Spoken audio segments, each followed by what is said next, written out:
Good morning, good afternoon, and good evening. Welcome to Bathroom Brews, a YouTube series where I take a crappy deck idea and make it into a not-so-crappy deck. Each deck I build on this channel will be built around a single card or a theme. In this case, the card Colossal Dreadmaw, which is a 6-mana 6/6 with trample. So the rules for the decks are as follows. All creatures must be 6 mana and have 6 power and 6 toughness, and all cards' mana values must be factors of 6. So 1, 2, 3, or 6. And the leader of this deck is none other than Okagachi Vengeful Khan. He's a 6-mana 6/6 flying trample, it's all 5 colors, with the ability, whenever he deals combat damage to a player, if that player attacked you during their last turn, exile target non-land permanent that player controls. For mana, thankfully we're in green, so we have access to all the staples. Cultivate, Farseek, Kodama's Reach, Nature's Lore, Rampant Growth, Revisits, and I'm also running Harrow. For Artifact Ramp, I'm running Arcane Signet, Belwar Stone, Mind Stone, Soul Ring, and Treasure Map. So I have 8 sources of card draw on the deck, some of them being not quite card draw, but I'm going to count them for sake of the video. Amarith Illustrious, Combustible Gearhulk, Demon Lord Belzenlock, Soul of Ravnica, Soul of the Harvest, Tivit Seller of Secrets are 6 creatures. The 2 non-creatures are Garruk's Uprising and Rishkar's Expertise. The removal was pretty straightforward. I have Anguish Unmaking, Assassin's Trophy, Chaos Warp, Generous Gift, and Path to Exile for the non-creature spells. And then for the creatures, I have Inferno Titan and Soul of Chandelar. For board wipes, it's a little bit hard to stay on theme, so I have Farewell and Merciless Eviction. However, I do also run Rakdos the Showstopper.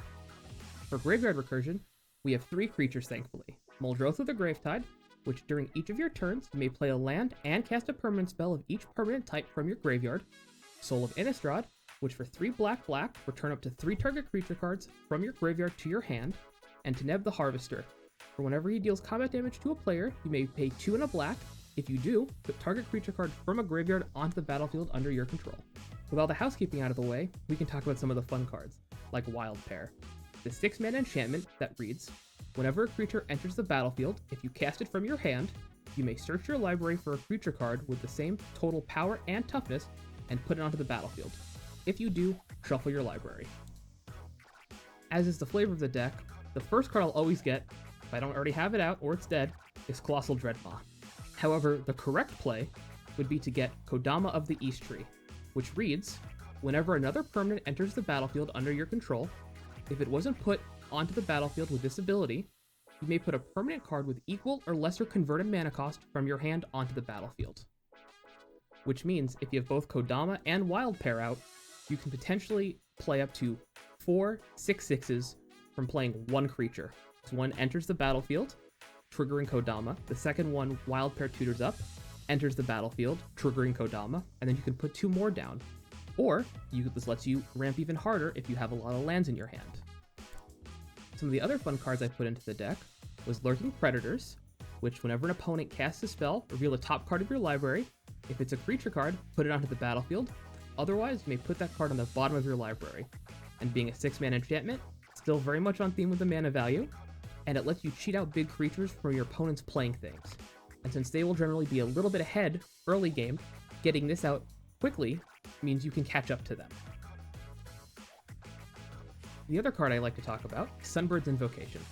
It's a 6-mana enchantment for 5 and a red, which reads, whenever you cast a spell from your hand, reveal the top X cards of your library, where X is that spell's mana value. You may cast a spell with mana value X or less from among the cards revealed this way without paying its mana cost. Put the rest on the bottom of your library in a random order. Which means if you play a creature with this, the curve topper in our deck is 6, so no matter what spell you hit off the top, you should be able to play it. Now, of course you can whiff hitting maybe a removal spell or a ramp spell late game. However, you're much more likely to hit a good creature and be able to cheat that into play. A fun thing I've done is I've put all of the Soul of cycle into the deck. So that's Soul of Ravnica, Soul of New Phyrexia, Soul of Zendikar, Soul of Theros, Soul of Chandelar, and Soul of Innistrad. Along with that cycle, I've also included 4 of the 5 Titans from M12, which is Inferno Titan, Frost Titan, Brave Titan, and Sun Titan. Unfortunately, Primeval Titan's banned in the format, but if your play group allows you to rule 0 it, I would definitely add it in. Another great cycle of cards you could add, which I only have 4 of them, is the Planar Chaos Dragons. That's Intent the Dreamer, Rith the Awakener, Neb the Harvester, and Vorosh the Hunter. These are all really powerful dragons that, when they deal combat damage, you can pay and do an effect. On top of that, the ability cost is actually 3 mana, so it's also on theme. With over 100 6-mana 6/6s, there are plenty for you to choose from. Some of my favorites that I've included that aren't part of a cycle are Wormcoil Engine, Atali Primal Storm, and my absolute favorite is Garuda Doom of Depths. Another thing you could do with the deck is make a Garuda Companion deck. There's a lot of 2 and 4 mana ramp in green, all your creatures are already even mana, and you'd have to change out some staples, maybe less efficient ones. However, I feel this deck is also very thematic. I'll include the link to that deck list below as well. And with that, thanks for watching. A link to the deck will be included in the video description below.